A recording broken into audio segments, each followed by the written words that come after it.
The old wooden box sat on the attic floor gathering dust, a silent sentinel for decades. Inside, not gold, not jewels, but something far more valuable, far more haunting. A secret. A secret my father, a decorated war veteran, carried to his grave. This isn't just a story about war. It's about the shadows it leaves, the untold sagas whispered only to the wind, and the relentless pursuit of truth. What could compel a man, a hero in every sense, to bury a piece of his past so deeply, so completely, that even his own family knew nothing? The answer, I discovered, lay hidden not in grand archives, but in the brittle pages of a forgotten journal, an old photograph, and the hushed memories of a distant village. If you've ever wondered what truly lies beneath the surface of a hero's silence, then stay with us. Hit that like button and subscribe to our channel for more untold stories, because sometimes the most profound battles are fought long after the gunfire fades. My father, Arthur Vance, was a quiet man, a man of few words, fewer still about his time in the European theater during World War II. He had the medals, the faded uniform in a sealed garment bag, and the occasional nightmare that would jolt him awake in a cold sweat. But questions? They were met with a deflective smile, a change of subject, or a simple, "Son, some things are best left in the past." For years I respected that boundary. It was his past, his trauma, his right to keep it locked away. But as I grew older, a nagging curiosity took root. What was so unspeakable? What could be so profoundly impactful that it remained a wound, unhealed, for over 50 years? The journey began not with a dramatic revelation, but with a mundane task. Clearing out my childhood home after my mother passed, I found myself in the attic, a forgotten realm of dusty treasures and discarded memories. That's where I found it. A small, unassuming wooden box tucked away behind a stack of old holiday decorations. It wasn't locked, just latched. And inside, among a few old letters and a tarnished silver metal hoe, was a leather-bound journal. Its cover was worn smooth, the pages yellowed with age, but the ink, though faded, was still legible. And that's where the first crack in my father's impenetrable silence appeared. The journal wasn't a diary in the traditional sense, filled with daily ramblings. It was more a series of fragmented observations, sketches, and cryptic notes, dated sporadically between late 1944 and early 1945. The handwriting, my father's, was precise, almost surgical. One entry, dated December 12, 1944, caught my eye. A garota, ela viu, eu não fiz nada. A chill ran down my spine. What did she see? And what was it that my father did nothing about? The entry left a void, a gaping hole in my understanding, a mystery demanding to be solved. Alongside the journal, there was a single, black and white photograph. It depicted a small, war-torn village, its stone houses, scarred by conflict. In the foreground, amidst a group of American soldiers, stood a joven mulher, no older than 17, her eyes wide with a mixture of fear and defiance. Her hair was dark, pulled back in a simple braid. My father was in the picture too, younger, his face grim, looking not at the camera, but subtly towards a garota. This, I realized, was a garota. This was the epicenter of the mystery. My initial investigation began with the obvious, my father's military records. They were sparse, much of the detail redacted or simply missing from official archives. He was part of the 3A División de Infantaria, fuzileiro. He saw action na França, particularly during the grueling push through the Montañas dos Vosges, and later into Alemanha. The dates in the journal aligned perfectly with these campaigns, but the records offered no mention of a specific incident involving a civilian, no hint of a cover-up, no indication of anything out of the ordinary beyond the everyday horrors of war. The photograph became my primary clue. On the back, in faint pencil, a single word, Saint-Étienne. A quick search revealed several villas named Saint-Étienne, na França. This wasn't going to be easy. I cross-referenced the dates from the journal with the movements of the 3A Divisão de Infantaria. The 3A Divisão de Infantaria was indeed in the vicinity of a particular Saint-Étienne, a small, isolated villa na região da Alsácia, in December 1944. This was during the brutal Ofensiva de Inverno, a time of immense hardship for both soldiers and civilians. The pieces slowly began to connect. I decided to go to Saint-Étienne. It felt like a pilgrimage, a journey into the heart of my father's unspoken burden. A villa, now rebuilt and peaceful, retained its ancient charm. The stone houses, though repaired, still bore the scars of history, a subtle discoloration on the walls where mortar had once exploded. It was a quiet place, seemingly untouched by the passage of time, yet I felt the echoes of the past clinging to every cobblestone. My first stop was the local historical society, a small room above the municipal office. Madame Dubois, a spry woman with sharp eyes and an encyclopedic knowledge of local history, greeted me. I showed her the photograph. Her eyes, initially scanning the image with professional detachment, suddenly widened as they landed on a Jovam Mulher. "Marie Dubois," she whispered, a tremor in her voice. "Minha sobrinha." The revelation was startling. Marie Dubois. A garota. My father had never spoken her name. Madame Dubois, sua sobrinha, was born after the war, but her family had lived in Saint-Étienne for generations. She remembered sua avó speaking of a tempo terrible during the war, a time when a villa was caught between retreating German forces and advancing Americans. She spoke of hardship, of fear, but also of a specific event, a tragedy that had cast a long shadow over her family. Madame Dubois began to tell me the story, piecing it together from family lore and local records. In December 1944, Saint-Étienne was a ghost town. Most of its inhabitants had fled, but a stubborn few, including Marie's family, had remained, hoping to protect their homes and what little they had left. A villa became a temporary German strongpoint, then a battleground. The fighting was fierce, house to house. Marie, at 17, was known for her bravery, her quiet defiance. She would often sneak out, despite the danger, to help retrieve supplies or check on elderly neighbors. It was during one of these clandestine excursions that she witnessed something. Madame Dubois' voice dropped, becoming hushed, almost conspiratorial. "Ela viu, minha avó disse, oficial alemão, cometendo uma atrocidade." The word hung in the air, heavy and dark. Uma atrocidade. This was the something my father couldn't speak of. But what exactly? And how was my father involved? Madame Dubois didn't know the exact details. Sua avó had been vague, traumatized by the war. She only knew that Marie had been deeply affected, changed by what she saw, and that the event had led to sua morte shortly after the Americans liberated a villa. My father's journal suddenly took on a new, horrifying significance.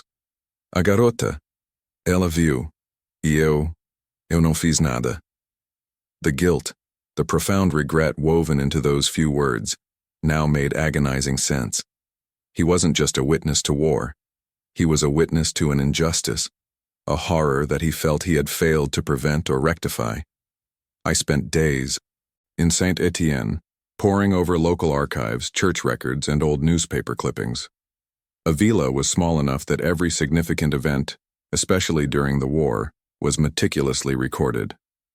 I found a brief mention of Marie Dubois' morte, listed as accidental, a casualty of lingering unexploded ordnance. But Madame Dubois' family history suggested otherwise. One afternoon, while walking through a cemiterio da villa, I stumbled upon Marie's tumulo. It was a simple stone, adorned with fresh flowers, clearly still tended by family. As I stood there, a profound sense of sorrow washed over me. I felt closer to my father than ever before, understanding the weight he had carried, the untold story that had become a silent burden. I returned to Madame Dubois, sharing my findings, my growing conviction that Marie's mort was not accidental. She listened, her face a mask of grief and dawning realization. Together we re-examined the photograph, looking for any new clues. And then, I noticed something I had overlooked before. In the background, almost imperceptible, was a distinctive stone archway, part of a ruined building. It was a detail so specific, so unique, that it had to be a landmark. Madame Dubois recognized it immediately. "That's the old mill," she said, pointing. "It was heavily damaged in the fighting. Marie's family lived near there." The mill. A flash of memory from my father's journal, an entry that read, "Mill, night, the scream." A scream. What happened at the mill? I walked to the site of the old mill. Only remnants remained, a few crumbling walls, the archway still standing, a silent testament to its past. The air was heavy, the atmosphere thick with history. I felt a strange pull, a sense of proximity to the events that had unfolded there decades ago. I tried to visualize the scene, the chaos of war, the darkness of winter. My father's journal contained another cryptic entry, dated December 15, 1944, 3 days after the "she saw" entry. The mill, the German, Sergeant Miller. My failure. Sergeant Miller. A name. This was a critical breakthrough. My father, in his fragmented notes, had named the perpetrator. I returned to the Historical Society, now with a name.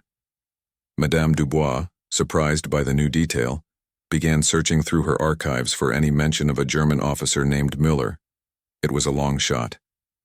German military records from that period were notoriously difficult to access, and many were lost or destroyed. But Saint Etienne was a small place. Local interactions, even with occupying forces, were sometimes noted. After hours of searching, she found it.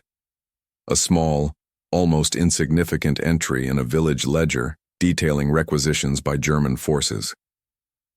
Sergeant Klaus Müller, Wehrmacht supply officer, assigned to St. Etienne sector, December 1944. He wasn't a combat officer, but a supply officer. This detail was crucial.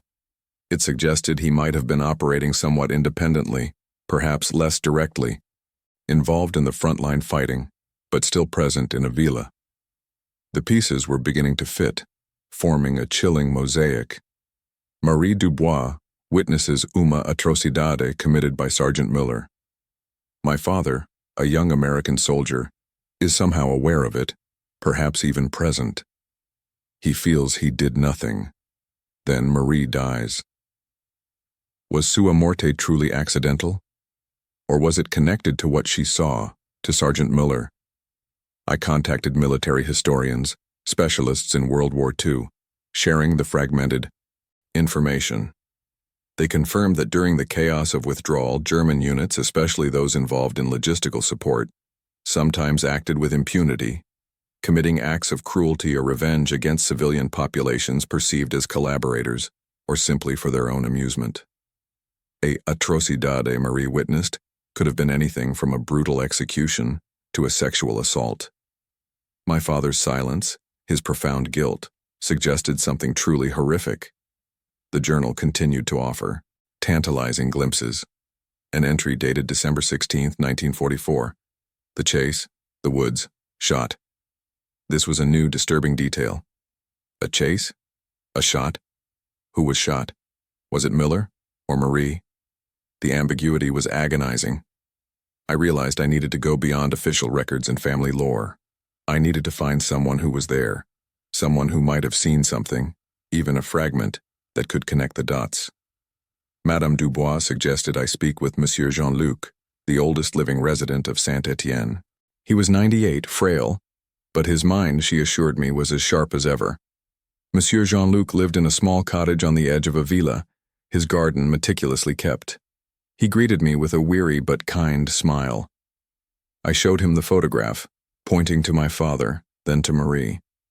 His eyes, clouded by age, brightened with recognition. "Ah, Marie," he murmured, his voice raspy. "A brave girl. too brave.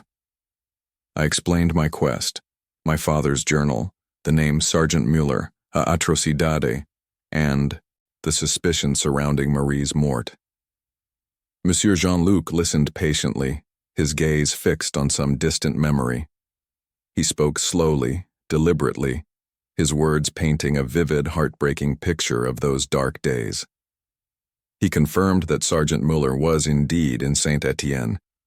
He was a ruthless man, known for his cruelty, especially towards women. He was a beast, Jean-Luc spat, a flicker of old anger in his eyes. He took what he wanted. He terrorized Avila. And then, he spoke of Marie. She had witnessed Mueller and two of his men cornering a young woman, a distant cousin of Marie's behind the old mill.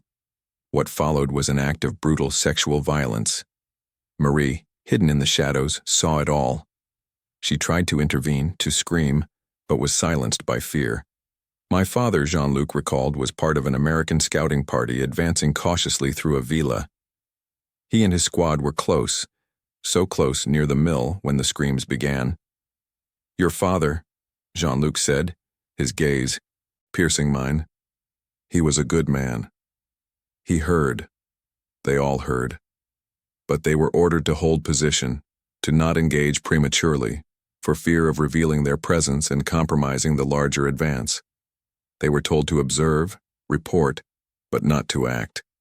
It was a tactical decision, a cold, hard calculation of war. The pieces crashed into place with a sickening thud. My father wasn't just a witness.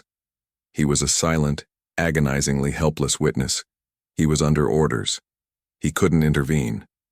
He was forced to listen, to observe, to do nothing as Marie watched a horrific crime unfold, a crime he could not prevent.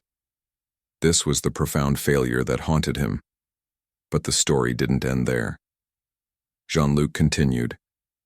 Marie, traumatized and enraged, decided she couldn't let it go. The next day she confronted Mueller, not directly, not openly, but through subtle acts of defiance, spreading rumors, trying to rally support. Mueller, a man of immense ego and cruelty, quickly realized she knew too much. "He hunted her," Jean-Luc said, his voice dropping to a whisper. "He knew she was a witness. He couldn't let her live, not with what she knew." The chase in my father's journal suddenly made sense. Mueller pursued Marie. The shot. Jean-Luc remembered the day clearly. He was a young boy then, hiding in his cellar. He heard the gunfire, a single shot, then silence. Later, he saw Marie's body, found near the woods, just beyond the mill. She wasn't killed by unexploded ordnance. She was executed, murdered by Sergeant Mueller to silence her. My father, as part of the advancing American forces, found Marie's body. He saw the bullet wound, undeniable proof of murder. He saw the fear in the villagers' eyes, the unspoken truth. But the official report compiled by higher command already stated, "Morte accidental debido a munición non detonada." Why? To avoid further complicating the war effort? To maintain morale? To cover up the inability to protect a civilian? The reasons were lost to history, but the outcome was clear. Marie's murder was swept under the rug. My father, a young soldier, barely out of his teens, was caught in an impossible bind. He had witnessed a horrific crime, compounded by a cover-up. He knew the truth, but who would believe him? And what good would it do to expose it when the war was still raging, when his comrades were still dying? The weight of that secret, the guilt of his perceived inaction, the injustice of Marie's fate, became an invisible shackle around his soul. He couldn't tell his family because it wasn't a hero's tale. It was a story of helplessness, of a profound moral compromise forced upon him by the brutal realities of war. The journal entries now spoke volumes. My failure. Not a failure of courage, but a failure to protect, a failure to speak out, a failure to secure justice for Marie. He carried that burden, that silent testimony, for the rest of his life. I thanked Monsieur Jean-Luc, my heart heavy with the weight of revelation. I had found the truth. It wasn't glorious, heroic, or easily digestible.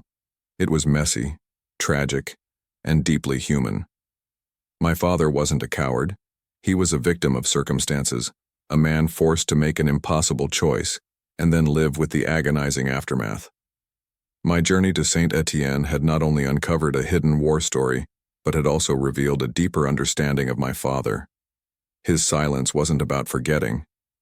It was about protecting his family from the ugliness of a truth he couldn't change and perhaps protecting himself from the pain of reliving it. I returned home, the journal and photograph now imbued with a somber clarity. I researched Sergeant Klaus Müller. His fate was less clear. He vanished in the chaos of Germany's collapse, likely killed in action or disappeared into the post-war void. Justice for Marie, in the traditional sense, was never served. But in bringing this story to light, in piecing together the fragments of my father's hidden past, I felt a sense of closure not just for myself but for him and for Marie. Her story, once buried under layers of wartime secrecy and personal pain, was finally told. It's a testament to the fact that war leaves more than just physical scars. It leaves indelible marks on the soul, shaping lives in ways we may never fully comprehend. This isn't just my father's story. It's the story of countless veterans who carried their own silent burdens, their own untold truths, hidden in the deepest corners of their hearts. And what about you? What stories do you carry? Or what mysteries lie hidden in your family's past? The truth, sometimes, is just waiting to be uncovered. If this story resonated with you, if it made you think about the silent burdens our heroes carry, share it, leave a comment below, and don't forget to subscribe. Because every untold story, every hidden truth, deserves to be heard. The weight of that final paragraph, a direct address to the audience, now felt different. It wasn't just a rhetorical flourish. It was an invitation, a challenge. My own journey had opened my eyes to the profound silence that often surrounds our most deeply personal histories, especially those forged in the crucible of conflict. I had uncovered one such story, but how many more lay dormant, waiting for a persistent hand to brush away the dust of time and fear? The resonance of my father's story, once shared, was immediate and powerful. Comments poured in, not just expressions of sympathy or appreciation for the narrative, but an outpouring of shared experiences. People began to tell their own stories, or fragments of stories, whispered down through generations, often incomplete, always tinged with a similar sense of unspoken grief or unresolved mystery. A woman from Ohio wrote about her grandfather, a quiet man who never spoke of his time in the Pacific, only that he woke up screaming for years after. A man from Texas shared how his great-uncle, a decorated hero from Vietnam, refused to attend any family gatherings after returning home, eventually isolating himself completely. The recurring theme was silence, a poignant, heavy silence that spoke volumes without uttering a single word. This communal response solidified a new understanding for me. My father's experience, while unique in its specifics, was universal in its essence. The silent burden wasn't an anomaly. It was a common thread woven through the tapestry of human history, particularly for those who had witnessed humanity at its most brutal. It wasn't just about war either. It was about trauma, about impossible choices, about the things we do to survive, and the even harder things we do to live with those choices afterward. I found myself increasingly drawn to these untold narratives. The initial impulse to understand my father had evolved into a broader mission, to give voice to the voiceless, to illuminate the hidden corners of history where personal sacrifice often goes unacknowledged, and to explore the profound impact of these buried truths on individuals and families. My research expanded beyond the immediate scope of my father's war. I delved into the psychology of trauma, the societal pressures that often enforce silence around difficult experiences, and the complex interplay between memory, identity, and healing. I learned about moral injury, a concept that resonated deeply with my father's predicament. It wasn't just about physical wounds or psychological stress. It was about the profound violation of one's moral compass, the actions taken or witnessed that transgress deeply held ethical beliefs. My father, forced to choose between his life and exposing Marie, had suffered a moral injury that continued to fester, not as a gaping wound but as a persistent internal ache. The silence surrounding moral injury, I discovered, was particularly insidious. Unlike PTSD, which often manifests in outwardly recognizable symptoms, moral injury can lead to profound guilt, shame, and a sense of alienation, often driving individuals further into themselves. They might feel unworthy of love or forgiveness, believing their actions, however justifiable under extreme duress, have forever tainted their core being. This explained my father's quiet withdrawal, his subtle aversion to celebratory events, his almost imperceptible flinches at unexpected loud noises, not from fear, but from a deep-seated sense of unworthiness. He wasn't just protecting us from the truth, he was protecting us from himself, from the man he believed he had become in that dark moment. This new lens allowed me to re-examine other family stories, those vague anecdotes and half-whispered tales that had always existed on the periphery of our collective memory. My grandmother, for instance, had always been described as nervous and prone to worrying, especially about money, even though my grandfather was a successful businessman. Was her anxiety simply a personality trait, or was it a lingering echo of the Great Depression, a time when her family had lost everything? A story never fully articulated beyond a few grim pronouncements. The unspoken fear of scarcity, passed down through generations, could manifest as an almost irrational anxiety, a silent burden carried long after the initial threat had passed. I began to see these patterns everywhere, not just in families touched by war, but in those who had endured other forms of hardship, economic depressions, natural disasters, systemic injustices, even profound personal losses that were deemed too difficult to discuss. The human psyche, I realized, is remarkably resilient, but its resilience often comes at a cost, the cost of burying pain, of sealing away experiences that threaten to overwhelm, only for those buried truths to surface in unexpected ways, influencing behavior, shaping relationships, and defining identities without ever being explicitly named. This led me to explore the concept of intergenerational trauma, the idea that the effects of traumatic experiences can be passed down through generations, not just through direct storytelling, but through subtle behavioral patterns, emotional responses, and even epigenetic changes.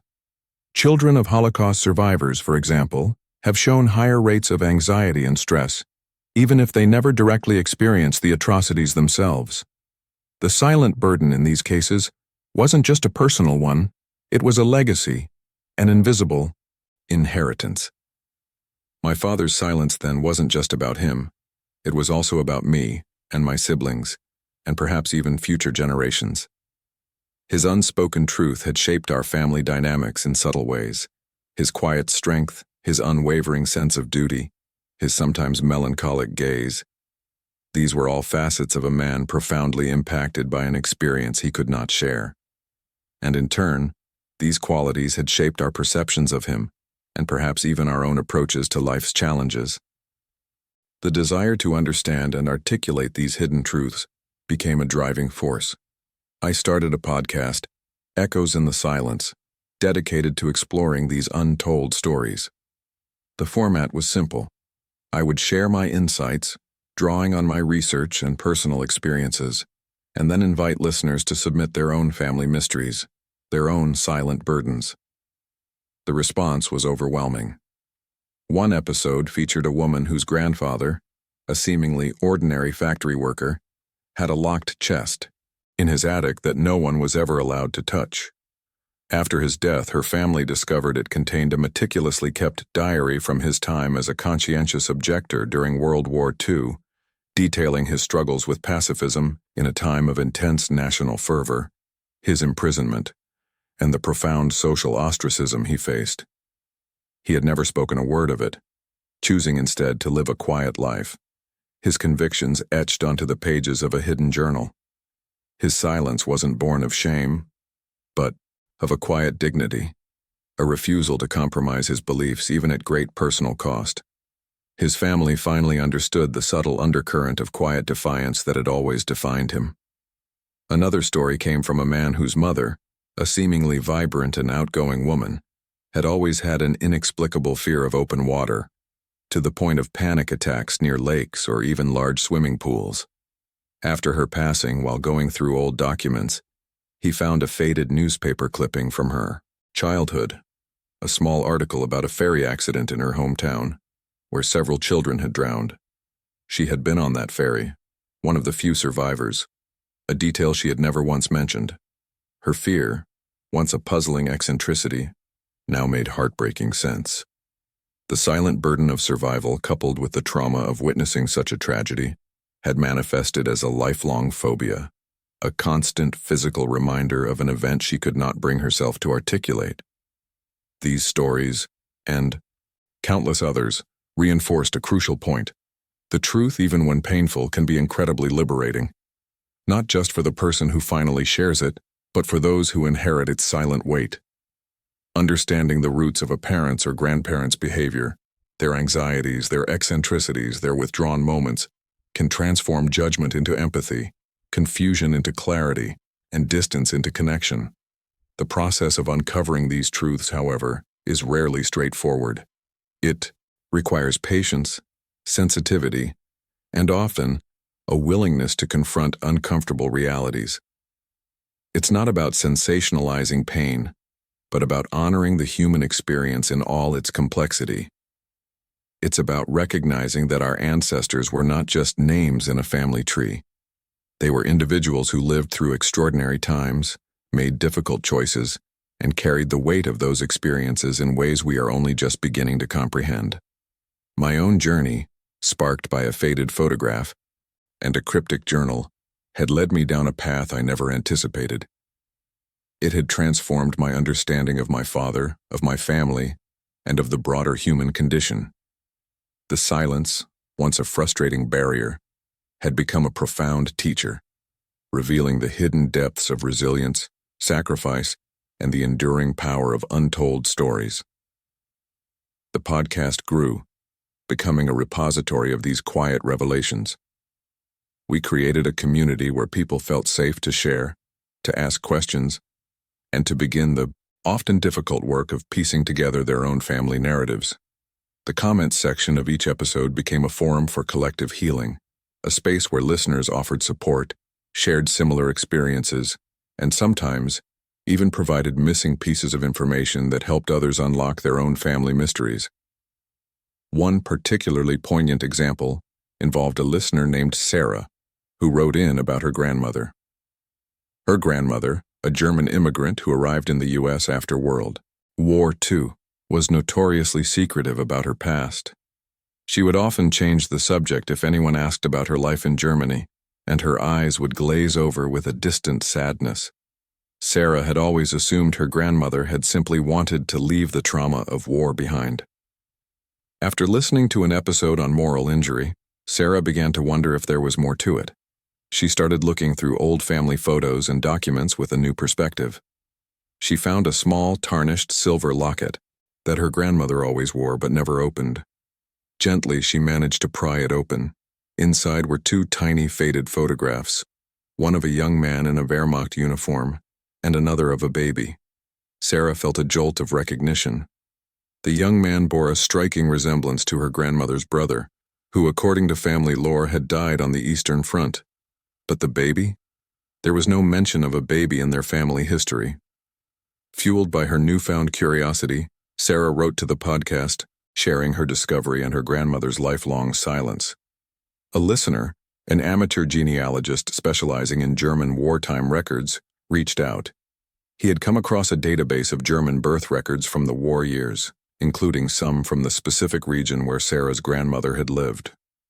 Working together, they uncovered a devastating truth. Sarah's grandmother had been engaged to a young man who was killed early in the war. Heartbroken and alone, she had fallen in love with another soldier, a kind and gentle man who was not affiliated with the Nazi Party. They had a child together, but as the war intensified and the political climate grew more oppressive, her lover was conscripted into a unit known for its brutality. He was ordered to participate in atrocities, and when he refused, he was executed as a traitor.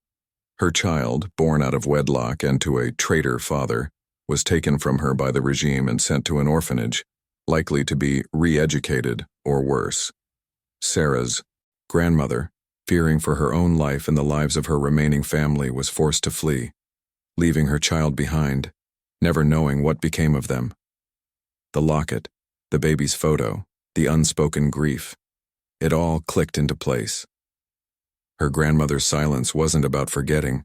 It was about the unbearable agony of a choice forced upon her, a profound moral injury that had shaped her entire life. She hadn't just lost a child. She had been stripped of her agency, her hope, and her ability to protect the most vulnerable. She had carried the weight of that loss, that impossible choice, in silence for decades. Sarah shared this incredible, heartbreaking story on the podcast. The outpouring of empathy and understanding was immense. It was a powerful reminder that the enemy in war is often a complex and nuanced concept, and that ordinary people on all sides suffer unimaginable losses and carry burdens that transcend national loyalties. Sarah's grandmother, once a mysterious and somewhat distant figure, was now understood as a woman of immense strength and profound sorrow, a survivor of a different kind of war, a personal war fought within the confines of her own heart. The experience with Sarah's story, and many others like it, solidified my conviction that these narratives are not just historical curiosities. They are vital threads in the fabric of who we are, individually and collectively. They offer lessons in resilience, empathy, and the enduring human capacity to survive, even thrive in the face of unimaginable adversity. They teach us that judgment is often a barrier to understanding, and that compassion is the key to unlocking the deepest truths. My father's journey, and my own subsequent quest, had revealed a profound truth. The human heart is a vast and intricate archive. Within it lies not just memories but echoes of experiences, often unspoken, that shape our present and influence our future. To truly understand ourselves, our families, and our societies, we must be willing to listen to these echoes, to lean into the silence, and to gently, respectfully, bring these hidden stories into the light. The work, I realized, was ongoing. There would always be new stories to uncover, new silences to break, new connections to forge. The podcast Echoes in the Silence became more than just a platform. It became a movement, a testament to the idea that every untold story, every hidden truth, deserves to be heard, not just for the sake of history, but for the sake of understanding, healing, and ultimately for the sake of our shared humanity. My father, in his final years, seemed to find a measure of peace. I never explicitly told him I knew the full story of Marie, but I believe he sensed a shift in my understanding, a deeper empathy that transcended words. Our conversations, once punctuated by his comfortable silences, now felt imbued with an unspoken connection, a shared recognition of the burdens he had carried, and the love that had sustained him through it all. His silence, once a source of my frustration, had become a profound testament to his strength, his sacrifice, and his enduring love. And in breaking that silence, not with judgment, but with understanding, I had not only honored his past, but had also found a deeper connection to my own.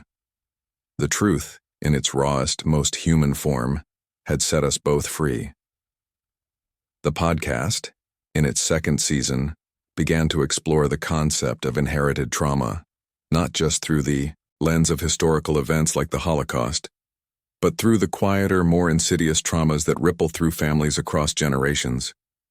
We featured stories of individuals whose anxieties, phobias, or unexplained sadness could be traced back to the unaddressed pain of a grandparent or great-grandparent.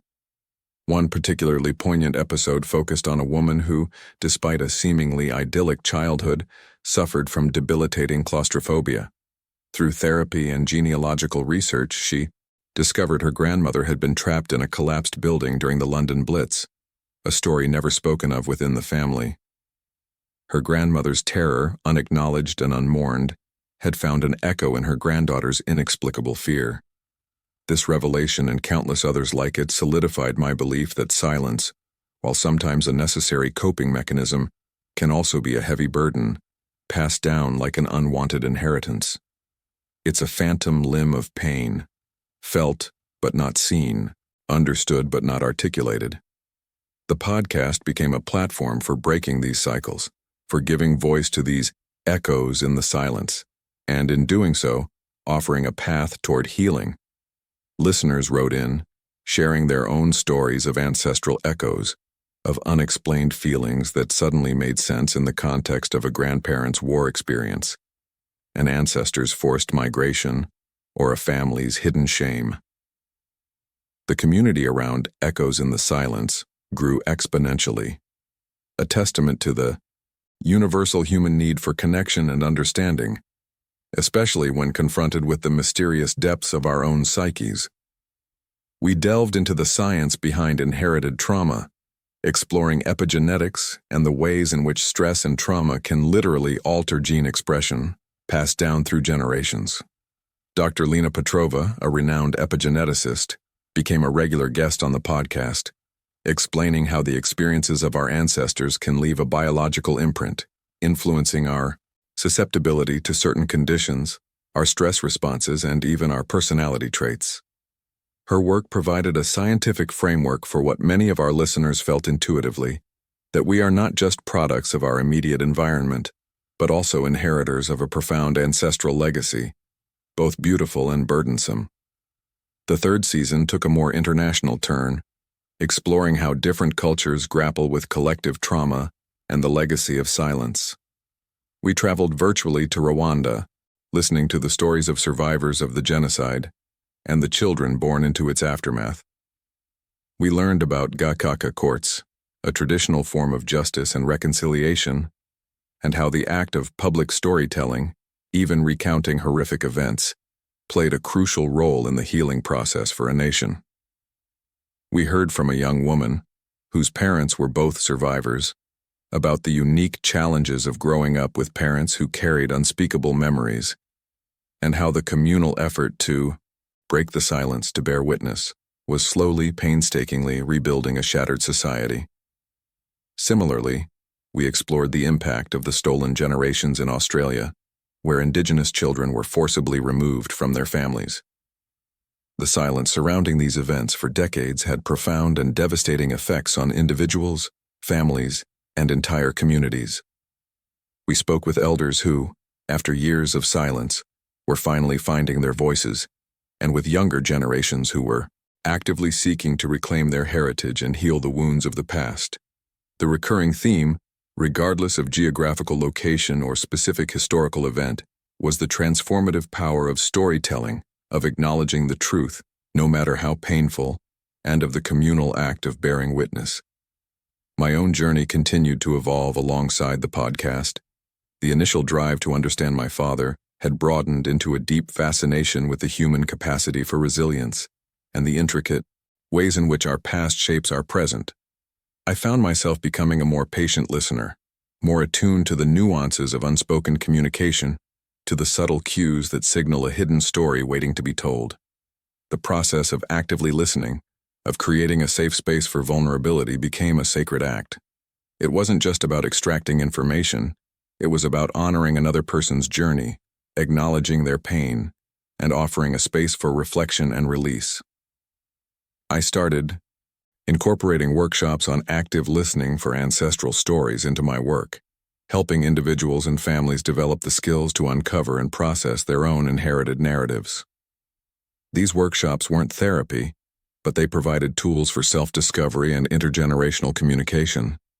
We practiced deep listening exercises, explored family photos for clues, and learned how to ask open-ended questions that invited deeper sharing, rather than judgmental interrogation. The results were often profoundly moving, with participants discovering previously unknown facets of their family history, leading to breakthroughs in personal understanding and familial reconciliation. One participant, a middle-aged man named David, came to the workshop struggling with a deep-seated anger he couldn't explain. He'd always been quick to resentment, prone to outbursts, and it had strained his relationships. Through the exercises, he recalled a vague family anecdote about his grandfather's business failing during the Great Depression, but the details were always glossed over. Encouraged to lean into that silence, David spoke to his elderly aunt, who finally revealed the full, devastating truth. His grandfather, a proud and hard-working man, had been swindled out of everything he owned by a trusted partner, leaving the family destitute and humiliated. The anger, the sense of betrayal, had been so profound that his grandfather had carried it to his grave, never truly processing it. David, hearing this, felt a profound sense of recognition. His own unexplained anger suddenly had a root, a source. It wasn't an excuse, but it was an explanation, and with that understanding came the possibility of breaking the cycle. He began to actively work on processing that inherited anger, not just for himself, but for his grandfather's unspoken pain. These stories, both on the podcast and in the workshops, underscored a vital truth. The past is never truly past. It lives within us, in our stories, our silences, our very DNA. To ignore it is to deny a part of ourselves. To confront it with compassion and understanding is to unlock a deeper, richer understanding of who we are, and to forge a more intentional path forward. The work of Echoes in the Silence was not about dwelling in the past, but about using the past as a compass to navigate the present and shape a more conscious future. It was about recognizing that our individual stories are threads in a much larger tapestry, woven with the experiences of those who came before us and those who will come after. And in bringing those hidden threads into the light, we not only heal ourselves, but contribute to the collective healing of humanity. The journey, I knew, would continue, ever evolving, ever expanding, as long as there were echoes waiting to be heard and silences waiting to be understood. The truth, in its myriad forms, was a boundless well, always offering new depths to explore, new connections to forge, and new freedoms to discover.